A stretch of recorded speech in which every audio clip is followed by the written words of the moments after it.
Read with Daniel and Matthias. I'm Matthias. And I'm Daniel. Today we're reading another book called The Hobbit by J.R.R. Tolkien. It is also a prelude to The Lord of the Rings.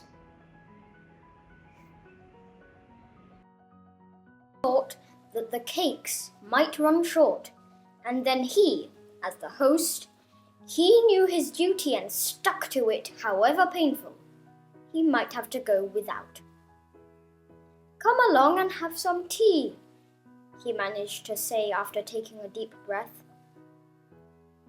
"A little beer would suit me better, if it is all the same to you, my good sir," said Balin with the white beard. "But I don't mind some cake, seed cake, if you have any." "Lots," Bilbo found himself answering to his own surprise, and he found himself scuttling off too to the cellar to fill a pint beer mug, and then to a pantry to fetch 2 beautiful round seed cakes, which he had baked that afternoon for his after-supper morsel. When he got back, Balin and Dwalin were talking at the table like old friends. As a matter of fact, they were brothers. Bilbo plumped down the beer and the cake in front of them, when loud came a ring at the bell again, and then came another ring. Gandalf was certain this time, he thought as he puffed along the passage. But it was not. It was 2 more dwarfs, both with blue hoods, silver belts, and yellow beards, and each of them carried a bag of tools and spades. In they hopped as soon as the door began to open. Bilbo was hardly surprised at all. "What can I do for you, my dwarfs?" he said. "Killy at your service," said the one, and "Filly," added the other, and they both swept off their blue hoods and bowed. "At yours and your families," replied Bilbo, remembering his manners this time. "Dwalin and Balin here already, I see," said Killy. "Let us join the throng." "Throng?" thought Mr. Baggins. "I don't like the sound of that. I really must sit down for a minute and collect my wits and have a drink." He had only just had a sip in the corner while the 4 dwarfs sat around the table and talked about mines and gold and troubles with the goblins and the depredations of dragons and lots of other things which he did not understand and did not want to, for they sounded much too adventurous, when ding-dong-a-ling-dang, his bell rang again, as if some naughty little hobbit boy was trying to pull the handle off. "Someone at the door?" he said, blinking. "Some 4, I should say, by the sound," said Filly. "Besides, we saw them coming along behind us in the distance." The poor little hobbit sat down in the hall and put his head in his hands, and wondered what had happened and what was going to happen, and whether they would all stay to supper. Then the bell rang again, louder than ever, and he had to run to the door. It was not 4 after all. It was 5. Another dwarf had come along while he was wandering in the hall. He had hardly turned the knob before they were all inside, bowing and saying, "At your service," one after another. Dorry, Norry, Orry, Oin, and Gloin were the names, and very soon 2 purple hoods, a grey hood, a brown hood, and a white hood were hanging on the pegs, and off they marched with their broad hands stuck in their gold and silver belts to join the others. Already it had almost become a throng. Some called for ale, and some for porter, and one for coffee, and all of them for cakes. So the hobbit was kept very busy for a while. A big jug of coffee had just been set in the hearth, the seed cakes were gone, and the dwarfs were starting on a round of buttered scones, when there came a loud knock. Not a ring, but a hard rat-tat on the Hobbit's beautiful green door. Somebody was banging with a stick. Bilbo rushed along the passage, very angry, and altogether bewildered and bewildered. This was the most awkward Wednesday he ever remembered. He pulled open the door with a jerk, and they all fell in, one on top of the other.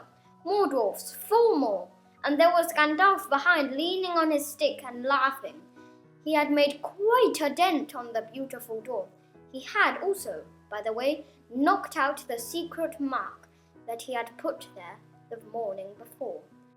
Carefully, carefully, he said. It is not like you, Bilbo, to keep friends waiting on the mat, and then open the door like a pop gun. Let me introduce Biffa, Boffa, Bomber, and especially Thorin. At your service, said Biffa, Boffa, and Bomber, standing in a row.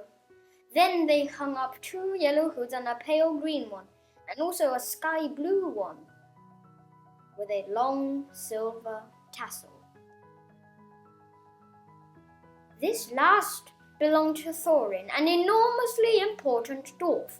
In fact, no other than the great Thorin Oakenshield himself, who was not at all pleased at falling flat on Bilbo's mat, with Biffa, Boffa, and Bomber on top of him. For one thing, Bomber was immensely fat and heavy. Thorin indeed was very haughty and said nothing about service, but poor Mr. Baggins said he was sorry so many times that at last he grunted, "Pray don't mention it," and stopped, frowning. Now we are all here, said Gandalf, looking at the row of 13 hoods, the best detachable party hoods, and his own hat hanging on the pegs. Quite a merry gathering. I hope there is something left for the latecomers to eat and drink. What's that? Tea? No, thank you. A little red wine, I think, for me. And for me, said Thorin. And raspberry jam and apple tart, said Biffa. And mince pies and cheese, said Boffa. And pork pie and salad, said Bomber. And more cakes and ale and coffee, if you don't mind, called the other dwarfs through the door. Put on a few eggs, there's a good fellow, Gandalf called after him as the hobbits stumped off to the pantries. And just bring out the cold chicken and pickles. Seems to know as much about the inside of my larders as I do myself, thought Mr. Baggins, who was feeling positively flummoxed and was beginning to wonder whether a most wretched adventure had not come right into his house. By the time he had got all the bottles and dishes and knives and forks and glasses and plates and spoons and things piled up on big trays, he was getting very hot and red in the face and annoyed. Fustigate and bebother these dwarfs, he said aloud. Why don't they come and lend a hand? Lo and behold, there stood Balin and Dwalin at the door of the kitchen, and Philly and Killy behind them, and before he could say knife, they had whisked the trays and a couple of small tables into the parlour and set out everything afresh.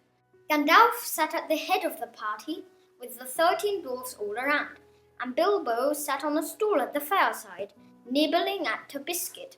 His appetite was quite taken away, and trying to look as if this was all perfectly ordinary and not in the least an adventure.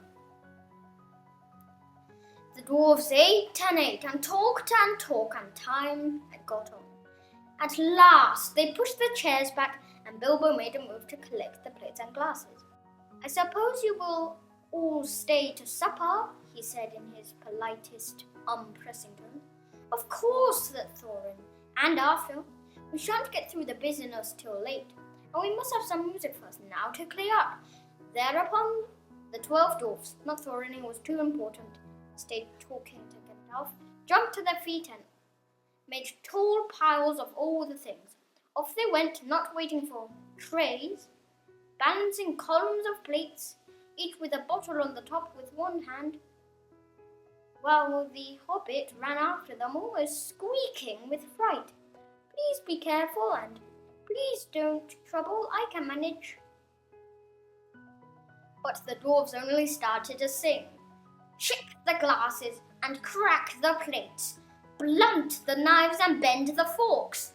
That's what Bilbo Baggins hates. Smash the bottles and burn the corks, cut the cloth and tread on the fat. Pour the milk on the pantry floor, leave the bones on the bedroom mat. Splash the wine on every door, dump the crocks in a boiling bowl. Pound them up with a thumping pole, and when you've finished, if any are whole, send them down the hall to roll. That's what Bilbo Baggins hates, so carefully, carefully with the plates." And of course they did none of these dreadful things, and everything was cleaned and put away safe as quick as lightning, while the Hobbit was turning round and round in the middle of the kitchen, trying to see what they were doing. Then they went back and found Thorin with his feet on the fender smoking a pipe. He was blowing the most enormous smoke rings, and wherever he told one to go, it went. Up the chimney, or behind the clock on the mantelpiece, or under the table, or round and round the ceiling. But wherever it went, it was not quick enough to escape Gandalf. Pop! He sent a smaller smoke ring from his short clay pipe straight through each one of Thorin's. Then Gandalf's smoke ring would go green and come back to hover over the witch's head. He had a cloud of them about him already, and in the dim light it made him look strange and sorcerous. Bilbo stood still and watched. He loved smoke rings, and then he blushed to think how proud he had been yesterday morning of the smoke rings he had sent up the wind over the hill. "Now for some music," said Thorin. "Bring out the instruments." Killy and Philly rushed for their bags and brought back little fiddles. Dorry, Norry and Orry brought out flutes from somewhere inside their coats. Bomba produced a drum from the hall. Biffa and Boffa went out too and came back with clarinets that they had left among the walking sticks.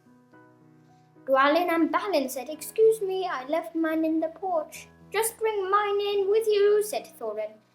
They came back with vials as big as themselves, and with Thorin's harp wrapped in a green cloth. It was a beautiful golden harp, and when Thorin struck it, the music began all at once, so sudden and sweet that Bilbo forgot everything else and was swept away into dark lands under strange moons. Far over the water and very far from its hobbit hole under the hill.